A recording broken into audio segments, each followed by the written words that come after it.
At the kitchen table across from my boo, she plays new Marshmallow. Gosh, that's deja vu. Oh, what a fable to Medusa the Mallow Man, but she's got too many cards in her hand. Come on now, let's play some Lorcana. With Pirate Donald Duck, it's a Nirvana. We'll down a Dole Whip, floater, two like popsicles, play red and blue, a smorgasbord of lore, it's Lorcana.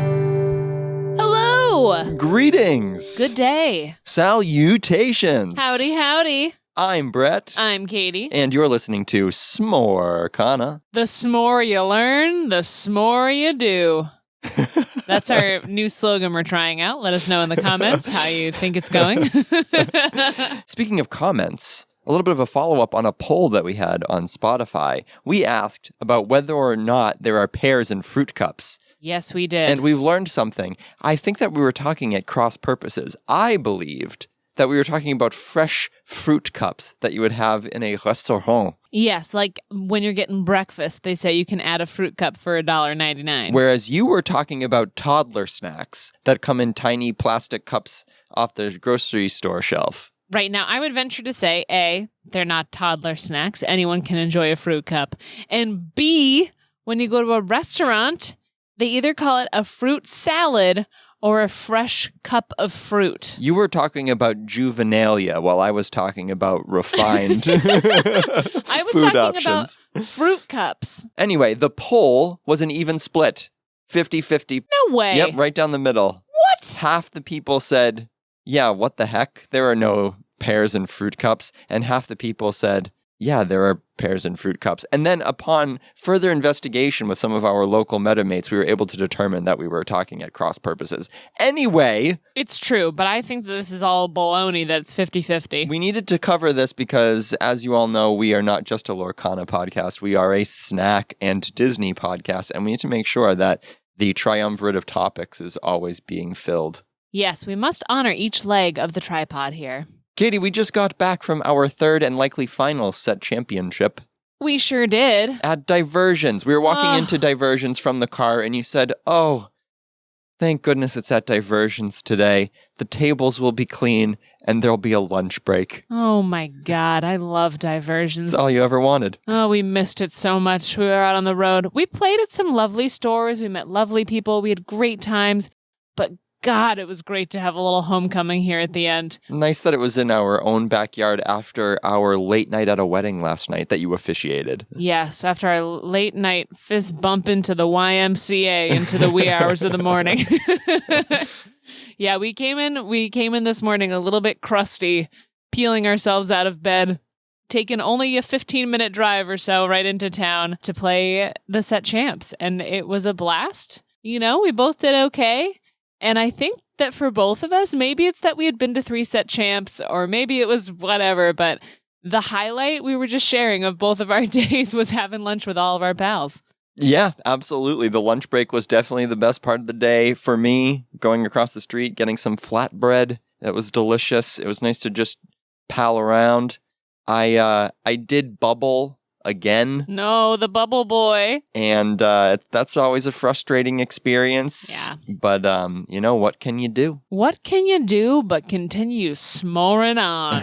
It was the 2-game format, so, you know, it was like one game, you know. One game or some strength of schedule points, and would have had it, but what can you do? I was saying to someone this morning that they were asking how my day was going, and I said, you know, it's kind of a 1-1 kind of day. I felt kind of even all day. I just kind of felt like, yeah, all right, I'm playing Lorcana. Yeah, sure. Happy to be here. Here we are. What can you do? What can you do? Anyway, what else is new in the world of Lorcana? Oh my gosh, what else is new in the world of Lorcana? Excuse me. Oh, hi, Rebecca. Hello, Britain. I have come with some tragic news. Oh, dear. You remember the young, small rodent friend? Which one is that? Well, he had walled and was green. Oh, and Bucky. Fuzzy. Yes. young Buckmaster the Third. He, unfortunately, has come down with an illness.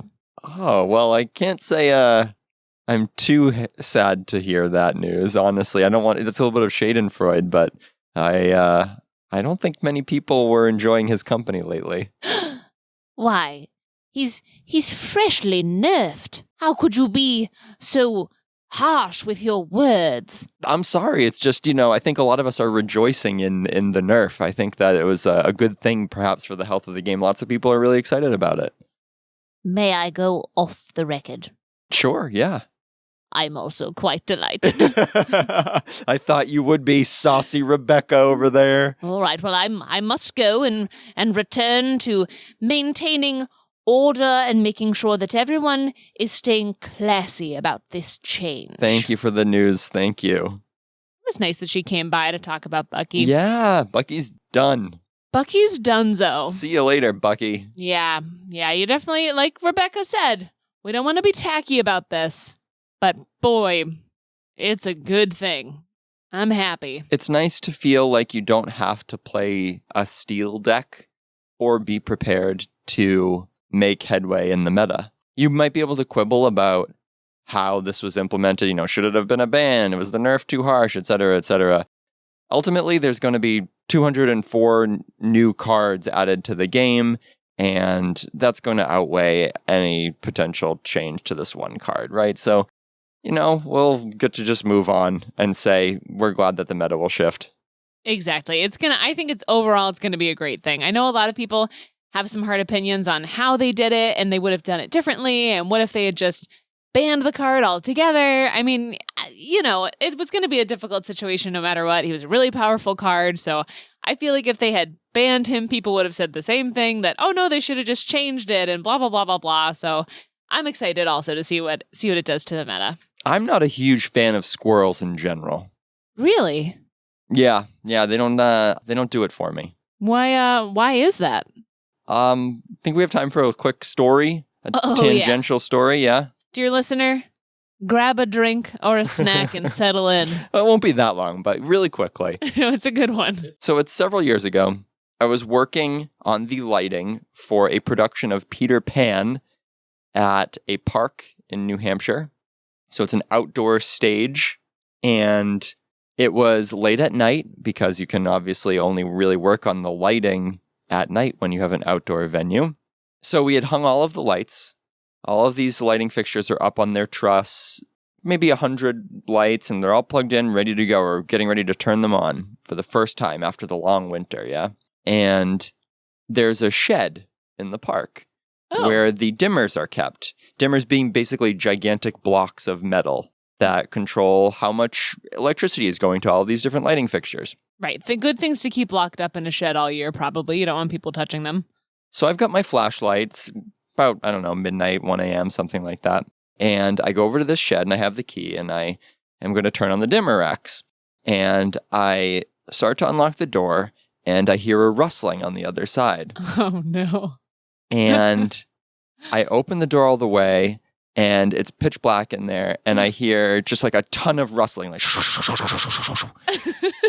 and I raise my flashlight, and staring back at me are a couple of dozen squirrels.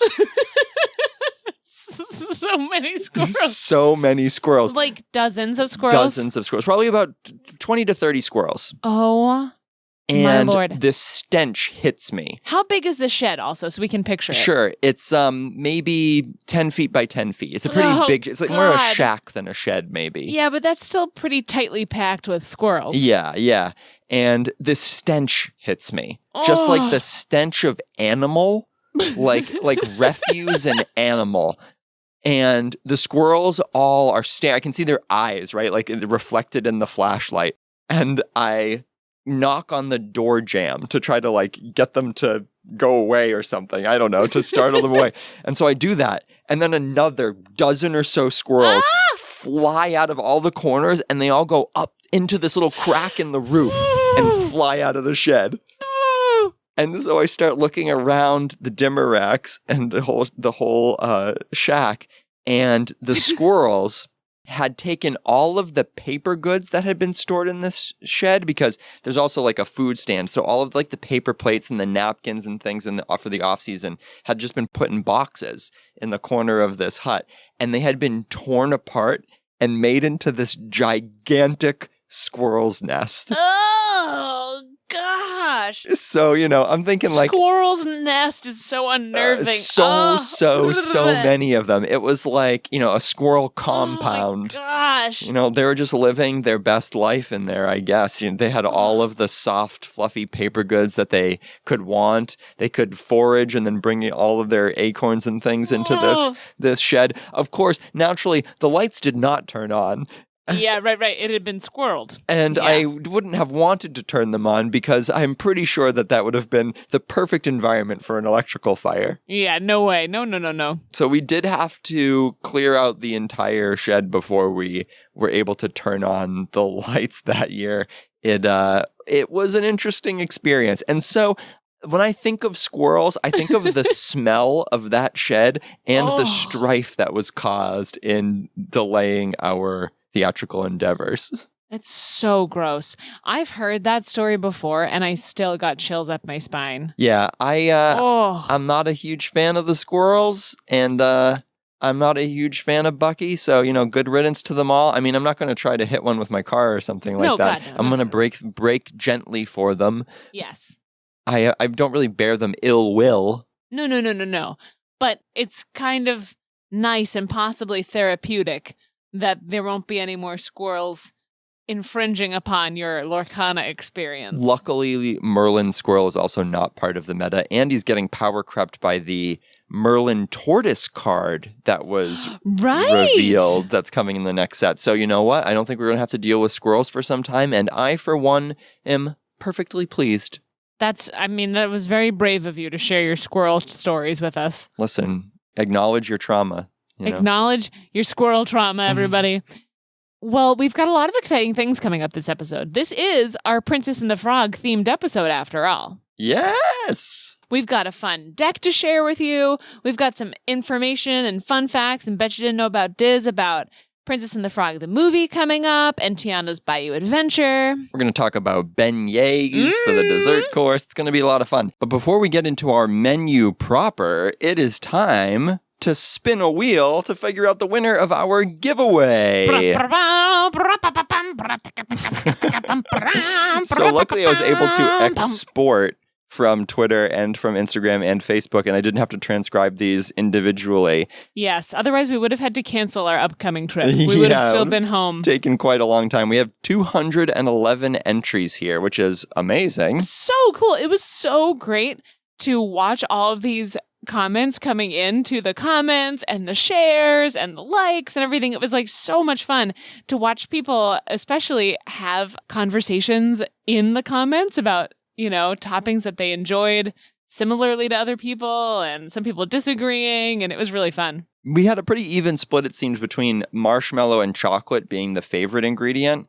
We had a number of graham cracker fans, which, they acknowledge that you can't have a s'more without the graham cracker. Absolutely true. Yep. A few people said that the fire, that the element of smoke that the fire gave was their favorite part. Yeah, that's a fair point. You can't have a s'more without fire. Mm-hmm. But you know what I think was really interesting is we had a number of people say that Reese's cups were their favorite s'mores ingredient. I know. That was a big fave. And as a massive Reese's cup fan and a massive s'mores fan, I'm ashamed to say I had never tried this. And also, I am so excited to try this. Oh my gosh. The next time that we're by a fire and s'mores ingredients, we'll stick the Reese's cup in there for sure. Very, very excited to try that. We had someone also say they liked Rice Krispie treats as the outside of their s'mores. We had some people say dark chocolate. They really like a deep, deep dark chocolate. I saw a York peppermint patty in there too. Ooh. All kinds of crazy stuff we heard this week. What's your favorite s'more ingredient?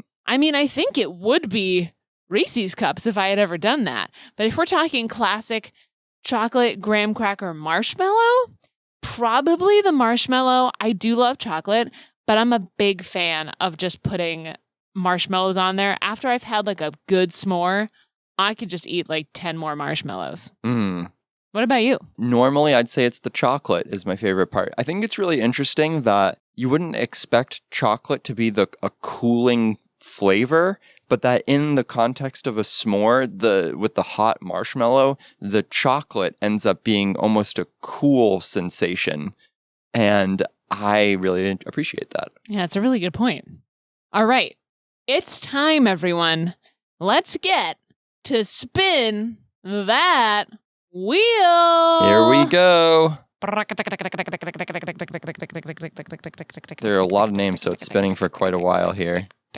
And it's landing on tick. One Will 430. Nice. 1 Will 430. Yeah. Awesome. So I will get in touch with 1 Will 430 and we will get some cool prizes sent out to you. Woohoo! Congratulations. Until the next giveaway, everyone. Yeah, if you didn't win this one, stay tuned. We like to do this pretty regularly, so there'll be more. Most definitely. Well, I am absolutely famished, and I could do for some down-home cooking right now, some good Southern comfort food. Let's get into it.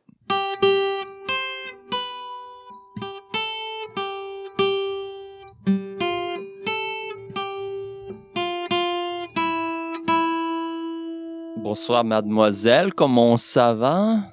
Hi, Francois. I'm doing well. How are you doing? Ah, ça va bien. I'm doing very well. I have for you some fried frog legs for you.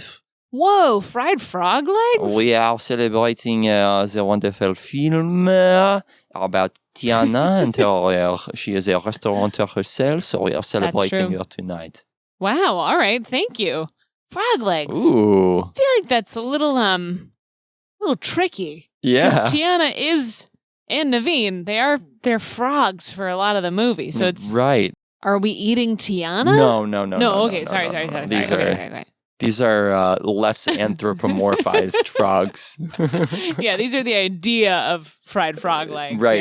Yeah, a sort of existential manifestation of frog legs in the podcast verse. Yeah. I see. So today, Brett, you have cooked up a veritable frog legs of a deck. You've made a lovely Princess and the Frog themed deck. Tell us all about it. I have not seen this yet. So we wanted to celebrate Princess and the Frog in the context of Lorcana briefly. If you search for cards that are related to Princess and the Frog, you will see that they are spread across so many different colors, which makes building a theme deck pretty difficult. Yeah. You've got James and Mama Odie in Sapphire. You have an emerald. You have an emerald Tiana, and you have Ray in emerald. You have a Dr. Facilier in emerald, and then you have a whole bunch of different Dr. Faciliers in amethyst, and then you have a whole bunch of steel cards too, like Lawrence and the Bayou. So it makes building the theme deck really, really hard because you can't kind of shove all those together. So I wanted to celebrate the best Princess and the Frog card, which in my opinion is Tiana celebrating Princess. Oh, 1,000%.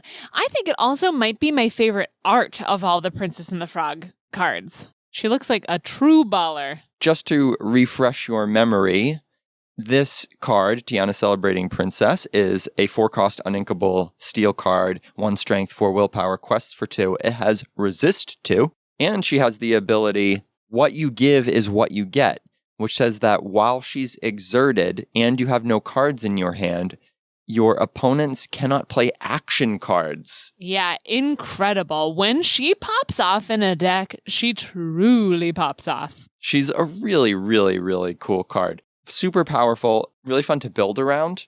And in the right context, in the right home, she can definitely win you games. She's been coming in and out of the meta a little bit. Right now, she's sort of on the outs, specifically because she does get hit by Brawl. So spending 4 on a card that kind of doesn't do much the turn she comes into play and then can just get brawled is a little bit hard. But she's still really strong. And yeah, in the right context, she can be super, super powerful. Yeah, I'm happy that Bucky's gone, and someday I'd also like Brawl to be gone.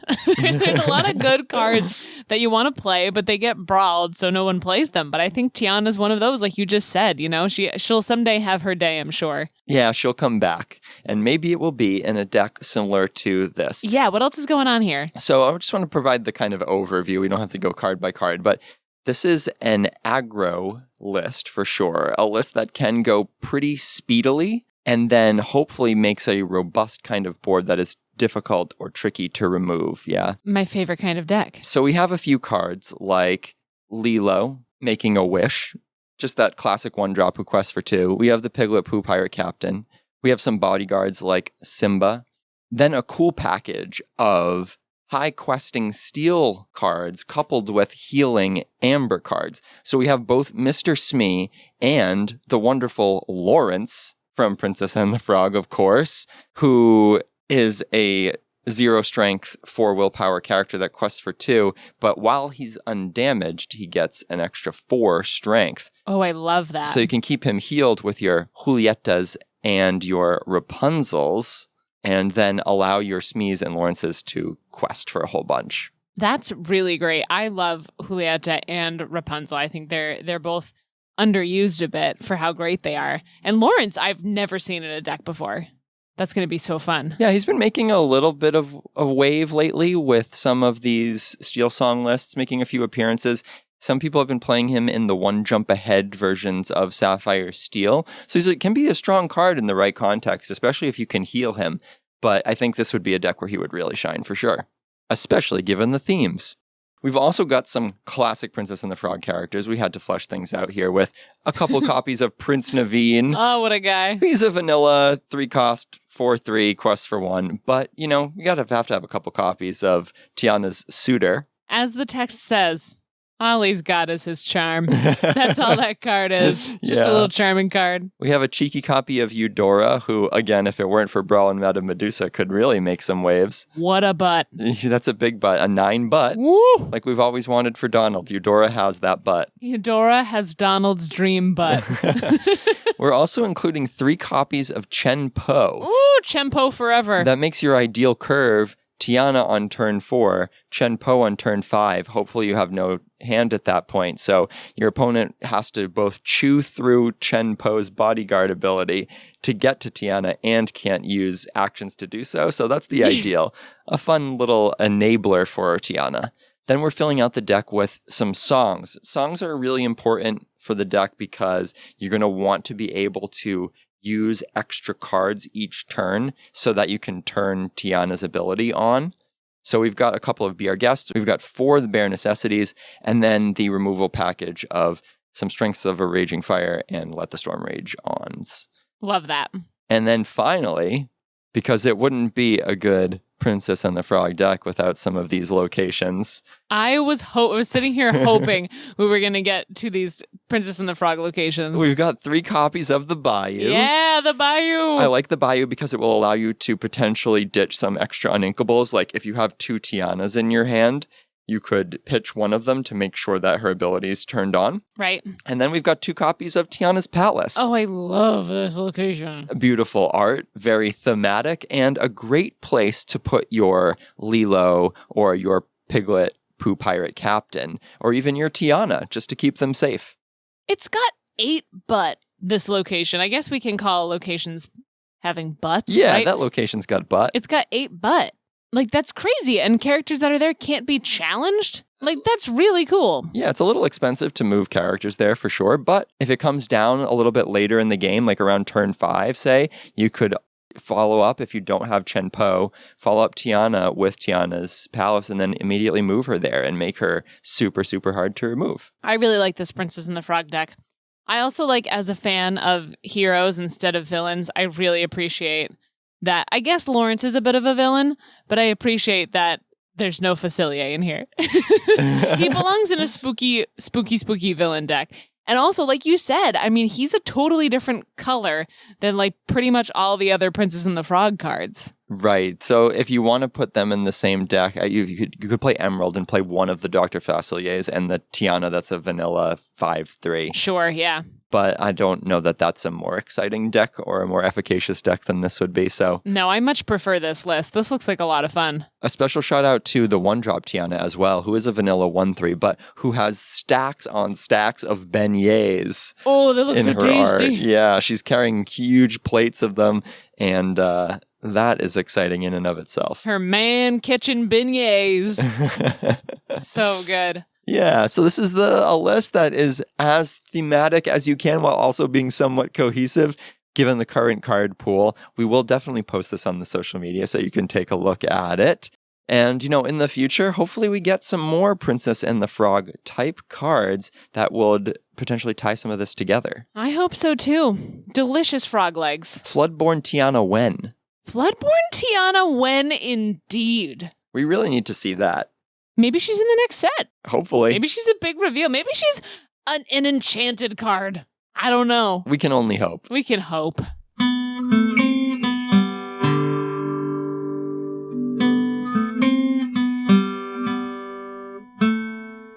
Hey. Oh, hey, Toby. How's it going? Good. How are you doing? Good. I have your entree here. It's a massive bowl of gumbo. Oh, cool. Thanks, Toby. You know what's sweet about gumbo? What? You can put stuff in there that nobody's put in it before. Yeah, that's a. Wait, did you put stuff in here that doesn't belong in gumbo? All right, you enjoy that now. Thanks. I'm a little trepidatious. Yeah, Toby put something in here. Yeah, he totally did. I don't know. I'm a little wary, but I'm sure it's going to be great. Who doesn't love gumbo? It's like he made a change to something that I feel really special about, and I'm not sure if that change is going to be okay. Right. I don't know. I guess we'll come to that more later. Yeah. Okay, for our main course today, we've got a little bet you didn't know about Diz. Woo! I think this is the first time we've had a lot of bet you didn't know about Diz, enough to make a main course out of it. Yeah, I think so. This is exciting. We're going to talk about The Princess and the Frog.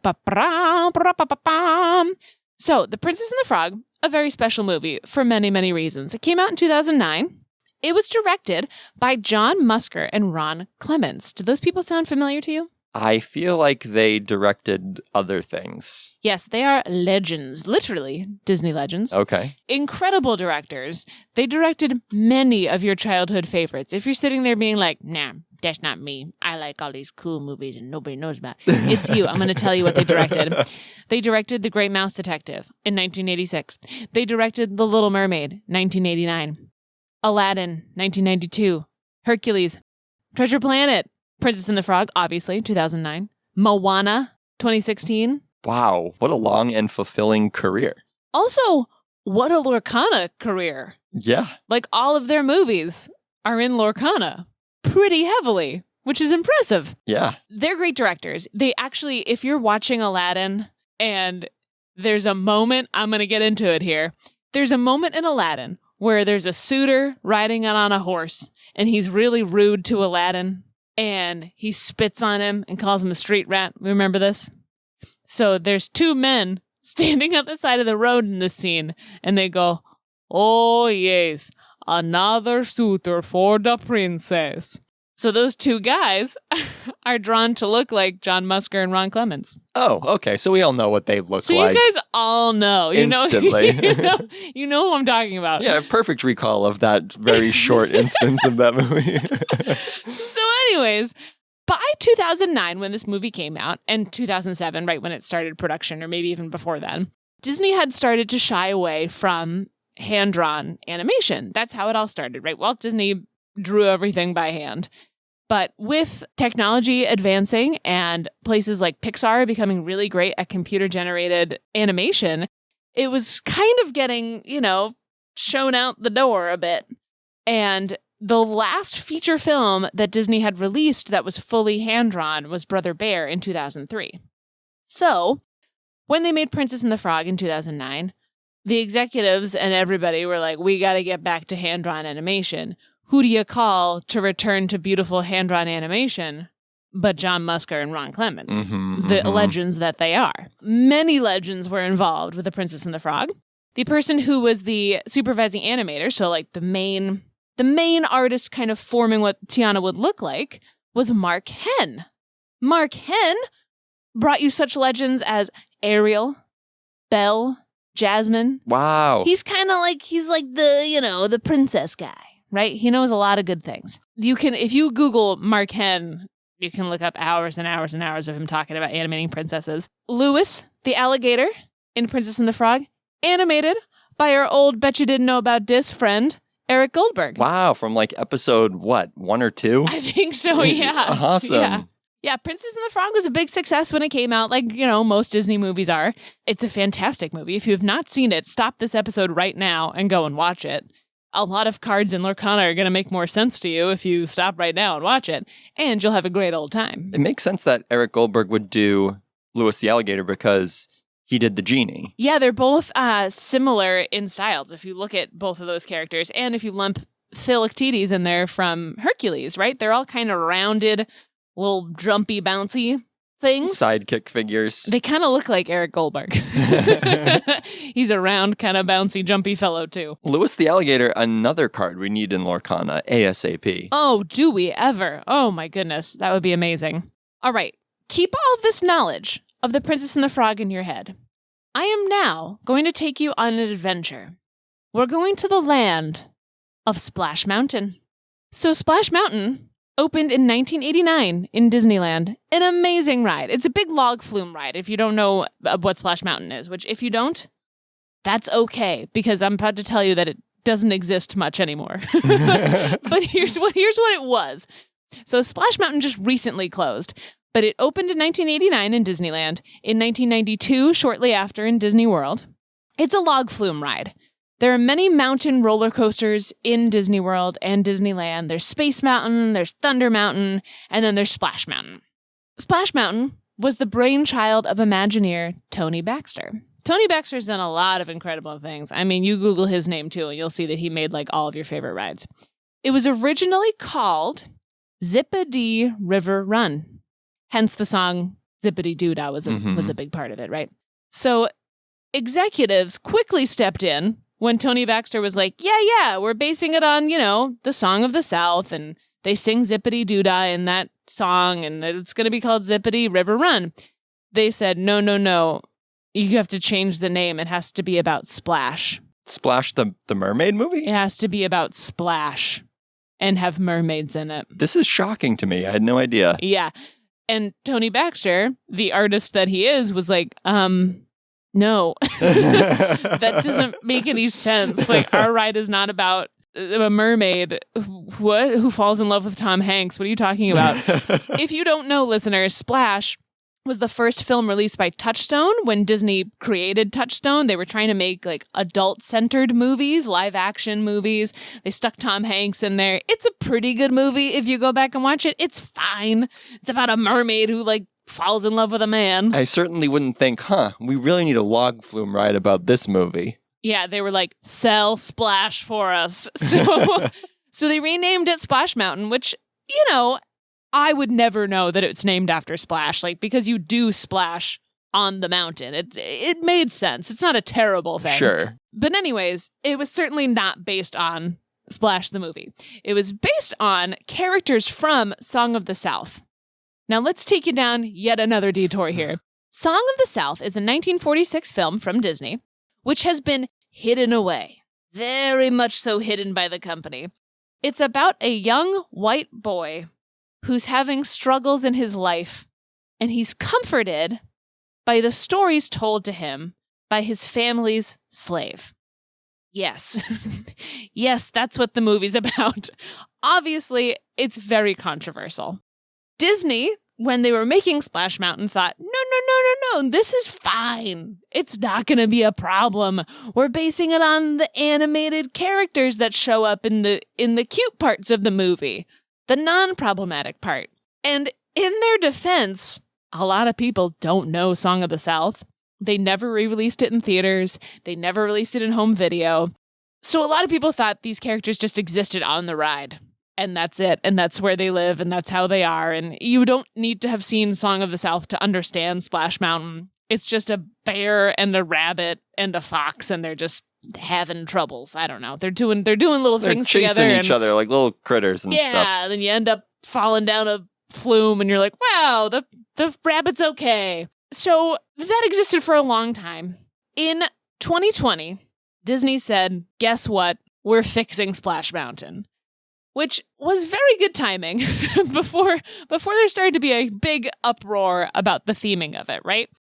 In 2020, there was an online petition to change Splash Mountain that did gain some traction in social media, etc. But Disney had these plans, or they say they've had these plans in the works since 2019, which I believe. They had just recently refurbished Pirates of the Caribbean to take away some sexist elements in that ride too. So it was clear they were going through everything and really trying to clean it up and trying to make it more appropriate for the time that we're in, which is great. So Disneyland Resort and Walt Disney World Resort both no longer have Splash Mountain. So here's the story of the new Splash Mountain. It's called Tiana's Bayou Adventure. Wah! Taking you back to the beginning of this Diz, where we talked about The Princess and the Frog. Remember that movie? So Tiana's Bayou Adventure is a little adventure with Tiana. You're going to go on a time. You're going to make some things, I'm sure. I don't know much about what this ride is about because both Brett and I have tried to stay in the dark about exactly what happens on this ride. If you want to know, many people have already ridden it and you can watch a video very easily. The algorithm has tried to spoil it for us many times. But here's what I do know about the theming of this ride. The ride takes place in New Orleans. New Orleans is flat. Famously mountainous. Oh, wait. No. It's very flat. Oh. Yeah, it's famously flat, actually. Yeah, so yes. How do they rectify that? So they put the ride in a salt dome. Oh, okay. They're saying we were on a salt dome and we're looking for a special spice. Sweet, okay. I buy it. A brand new song was written just for the ride by these Grammy Award-winning New Orleans-based musicians, so you know it's authentic. She goes on a wild adventure. It opened in Disney World on June 28th, just a few weeks ago. Woo! It's set to open this fall in Disneyland. We're going to just miss it. Yeah, we won't see it, but it's still very exciting. I am really excited about this update at Disney World and at Disneyland. A lot of people are a little bit outraged by it. I think that the change makes a lot of sense. I know especially in Disneyland, this ride is technically in a land called Critter Country, which is right next to New Orleans Square, which is another land in Disneyland Resort. Mm-hmm. So it makes a lot of sense that this New Orleans themed ride would be right next to New Orleans Square. And there are a lot of critters in Princess and the Frog. Yes, it really helps with that story that is the overlap between New Orleans Square and Critter Country. Right now, the lore in Disneyland, like the justification, right, for why Critter Country exists, is that everyone was having such a good time partying in New Orleans Square that the residents of New Orleans Square noticed that there were a lot of critters that wanted to join in on the party. So they built them their own land called Critter Country. And that is the true lore behind it. Interesting. So let's chat. Let's chat about Splash Mountain, Brett. Where do you rank it in terms of other rides that you've ridden in Disney World? So I understand that getting wet on a ride isn't for everybody. For me personally, it's my absolute favorite ride. I always loved it. I have great memories of riding it as a child with my family. It has always been my kind of number one must-do attraction at Disney World. It's a very beloved ride for a lot of people. They were dealing with a very fragile piece of nostalgia when they started taking Splash Mountain apart. Totally. But that said, for how much I love it, I am equally excited for the overhaul. I think it was super necessary. I think if you have people saying, hey, this is causing me pain, and it's reading as a tacit endorsement of this movie that is racially insensitive, then, I don't want that to continue for sure. Like, let's address that. Let's try to fix it. And so I think it's making the ride more relevant for sure. I think, lots of people love Princess and the Frog. We love Princess and the Frog, and nobody cares about really, when you get down to it, nobody really cares about the story of Briar Fox and Briar Rabbit. Yeah, right? No one's actually seen Song of the South unless you were alive in 1946. Nobody cares about that specific bit of animation. No. Right? Like, and so it's I think a lot of the people getting upset it's just something to be upset about. I think the ride looks great. I think the overhaul to the animatronics is going to be great. I know that when I've ridden Splash Mountain recently, putting on the lens of a lighting designer, I look at some of the lighting fixtures and the way the lighting design is done in some of the rooms, and I think, well, that's a bit dated and could use some love and attention. And I anticipate that will be zhuzhed up. Yeah, I think it was definitely time for Splash Mountain to get a refurbishment, period. The last couple of times we went on it, some of the turtles weren't quite moving, and there was some stuff that was a little bit not perfect, and it was one of those where you're like, they should go in and maybe close the ride for a day or two and fix that turtle. So it's going to be a great thing. I think the ride's going to have all of its charm that it always had. I think it's going to, like you said, be even better, be even more polished, even, crisper and fresher. Yeah, absolutely. I think at a baseline, even just a technical update is great. They didn't really change the ride system or the track that you go on, and that was always a great part of the ride anyway, right? It's a really long ride, it lasts a long time. There's lots of drops, lots of rooms, lots to see. You get high views of the park, et cetera, and then of course the big climactic drop at the end is still there. So a lot of what you love about the ride is still in place, and now it's going to be rethemed with an IP that we care much more about. It's awesome. I think I was a little skeptical about the salt dome.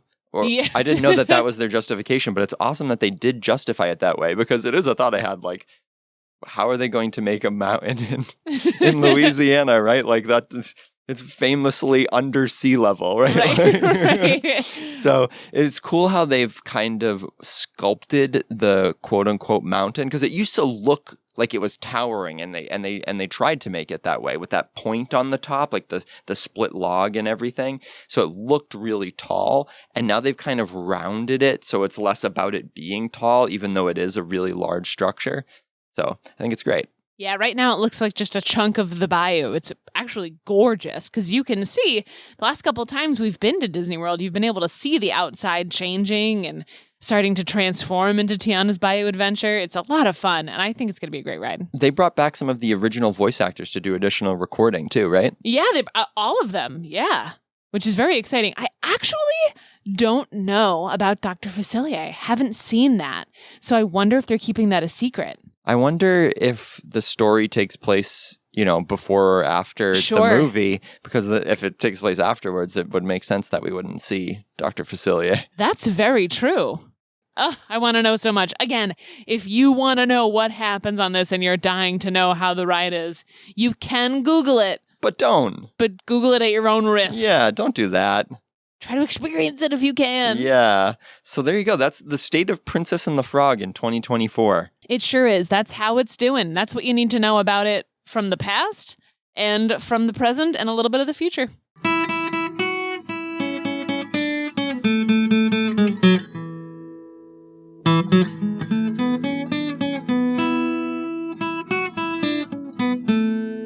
Hello, madame. I hope you have enjoyed your meal so far. And now we present our dessert. You must eat them very quickly. These are beignets freshly made for you.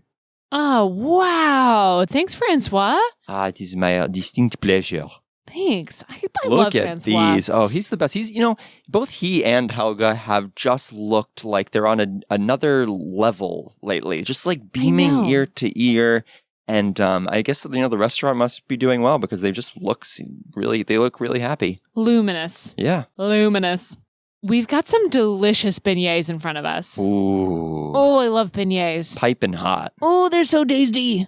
Have you ever had a beignet? Yes. They're so good. They are excellent. Dear listener, if you've never had a beignet, it's okay. It will come to you when you most need it. It's delicious. I have only had them in Disney World. Well, there you go. What is a beignet, Katie? So a beignet is like fried dough, but super puffed up. It's in a little square shape. It's usually got some powdered sugar on it, similar to fried dough. But imagine it like about the size of your hand, maybe a little bit smaller, in a square, and just a big poof, puffy square. The recipe was brought over from France in the 1700s. This is an old recipe. It is French. Yeah, in Europe, they've been basically frying dough in oil for hundreds and hundreds and hundreds of years. So this is a very classic thing to do, but it's the particular kind of pastry, the shape, and then topping it with the sugar and serving it really hot. That's the classic French beignet that has migrated over to Louisiana. I have been lucky enough to have many beignets in my day. Ooh, where can you get them in Disneyland/Disney World? Oh my gosh, we're going to go and get them in Disneyland ASAP. Cannot wait. In Disney World, though, you can get them at the French Quarter, which is a resort in Disney World, a hotel you can stay in. We have stayed at that hotel, but we did not get the beignets. We were not fortunate enough. We didn't have enough time. Next time we go, we will. In Disneyland, however, you can get Mickey-shaped beignets. Ooh, I did not know that. Yeah. So I'll give you a quick little quiz here.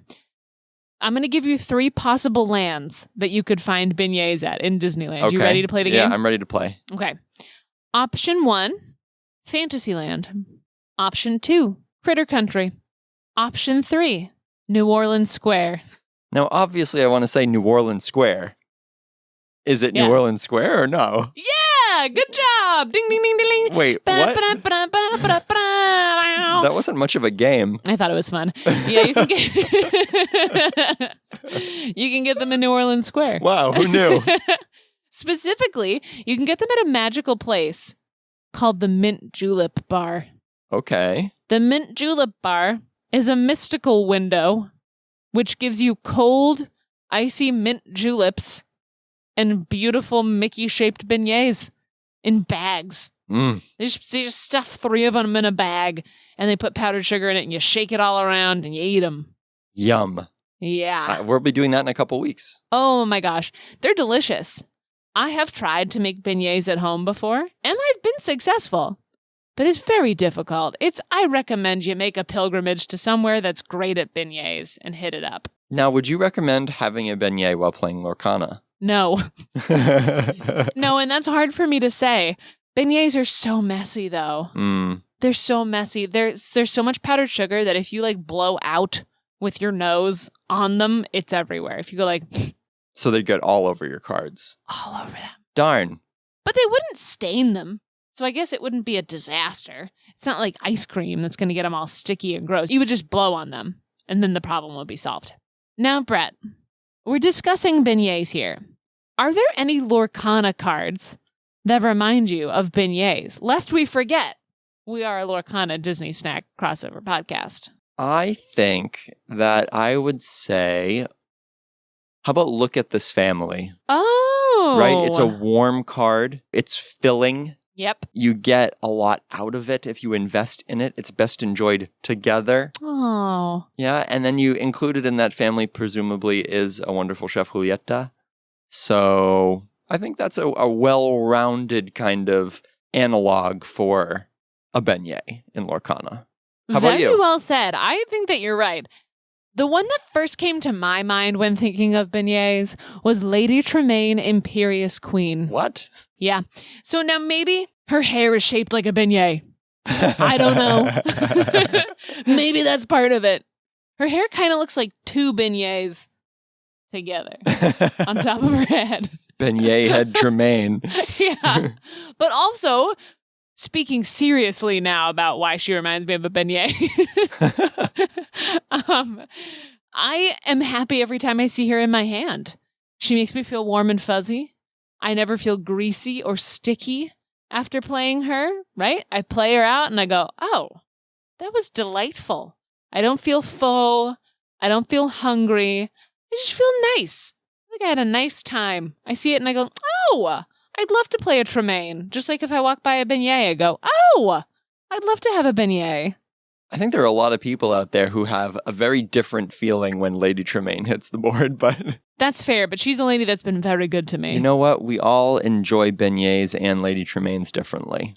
There's Don't we all? no accounting for personal taste. And we have to remember that on this podcast, that a lot of these snack opinions are subjective. You're allowed to like what you like. And if you say that Lady Beignet Head Tremaine looks like and feels like a beignet, then who am I to disagree? We're not here to yuck anyone's yum.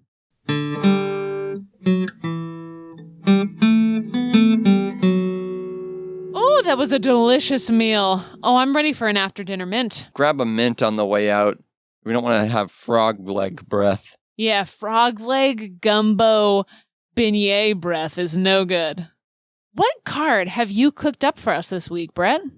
This week, we have an Amber song, Ooh, Almost There. love it. A Oh song my gosh. that has not been represented in Lorcana as of yet, but assuredly will be at some point because it's a bop. This is a gorgeous card, too. It's that whole sequence in the film where she's dreaming about what her restaurant will be like, and so they have that cool like Art Deco-y style. Yes, it's gorgeous. It's completely amber. She's pushing open those doors. She looks like a baller. Yeah, this is Tiana in her glory. So Almost There is a 2-cost inkable song, and the text reads, gain 1 lore, gain 1 additional lore for each action card named Almost There in your discard. Ooh, I love that. Wow. The flavor text that I'm looking at says, I know exactly where I'm going and getting closer and closer every day. Yeah, so this would be a really cool build-around song. Like, you could have your deck revolve around this, and you just keep singing Almost There, Almost There, Almost There, and it's growing and growing in power. I think it'd be really, really, really fun. It'd be a fun win condition for an Amber deck. I think it would really, really like the ability to just sing songs and gain lore. Like, that's what it wants to do already, so it would fit really seamlessly. And of course, early in the game, paying 2 to gain 1 lore is less powerful than a lot of other similar effects like Miracle Candle, or even just playing Piglet, or throwing a Flute or a Pride Lands on the board. But you have the ability to build around this, right? Like, I'm thinking you could use Emerald Action Recursion, like Do It Again, which lets you retrieve actions from your discard. Yeah. And then, maybe Lady Tremaine's a similar effect, the one that lets you, again, take an action out of your discard. It would be really cool to potentially tutor out, meaning search your deck for this card with that new Merlin that's coming out. Oh, There's so a Merlin true. that lets you search your deck for any card. So if you can pluck this out, maybe you find 1 or 2 copies early game and then get your 3rd or 4th copies with your Merlin so that you're singing and gaining 4 lore. That would be incredible. It would be really, really fun to build around this. And then maybe there are some shenanigans too with Ursula that's kind of a non-bow, meaning like it breaks a combo by putting it from your discard into the bottom of your deck. But if you could somehow find it again, then that could be worth it. Just some really interesting possibilities. I love how story-based this is, too. I think it's easy sometimes with songs to kind of forget how linked to the story they are, but the way that this is taking a little step closer to the goal, another step closer to the goal is so much fun. I love it. Yeah, I'm sure we'll see Almost There in the game soon, and maybe it will look something like this. I hope so. We always post these cards onto our social media, so if you're not following us there, make sure you do, and you can see what we're looking at. Ooh.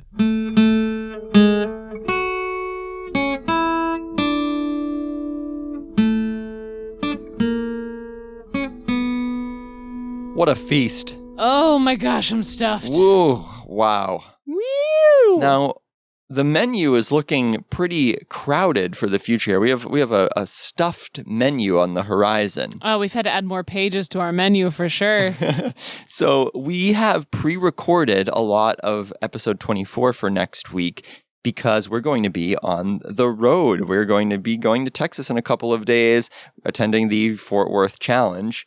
And so what we're going to do is record a segment on our phones and then insert that into what we've pre-recorded. So, there might be some differences in audio quality or whatever, but that way we'll be able to keep up with our release schedule and give you an update on how our experiences have been in Texas. Yeah, it's going to be so much fun. Then the following 2 episodes are on a slightly different release schedule. So we've actually been really good, Katie. I'm proud of us. I'm so proud of us.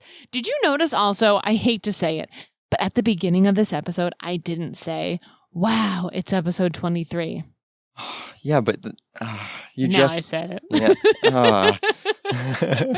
But we have Oops. released an episode every single Monday without fail for months and months now. Crazy. So unfortunately, that streak is going to be slightly broken. So after our DLC Fort Worth recap episode that launches next week, episode 24, episode 25 will be the S'more Awards, Ursula's Return edition. Ba, ba, ba, ba, ba, ba, Right, ba, so ba, we're going to ba, do ba, what we ba, did ba, last ba. set with our different awards for the different cards in the most recent set. But this time, we're going to post nominees and then also post a prediction ballot. And you can then submit your ballot, and we're going to use that as a giveaway. If you are tied or get the most correct answers, then you will win a prize. That's going to drop on August 2nd, which is 3 days later than normal. That's the Thursday, I believe.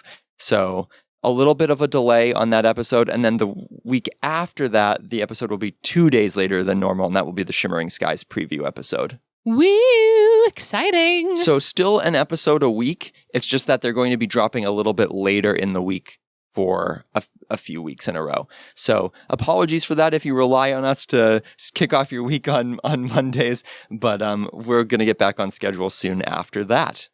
Yeah, don't fear. We will still be providing plenty of content, all kinds of crazy things that we see along the road. We can't wait to share all of it with you.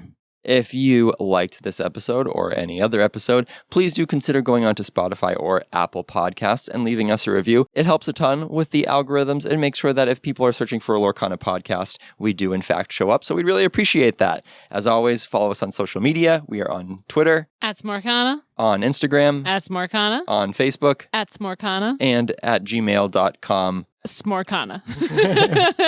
Smorcana@gmail.com. Anywhere you want to find us, just type Smorcana in and we'll be there. It's a weird arrangement of letters that doesn't often happen in English. So if you try to find us, you probably will. And if you can't find us, do s'more searching and you soon will. Keep on snacking, y'all.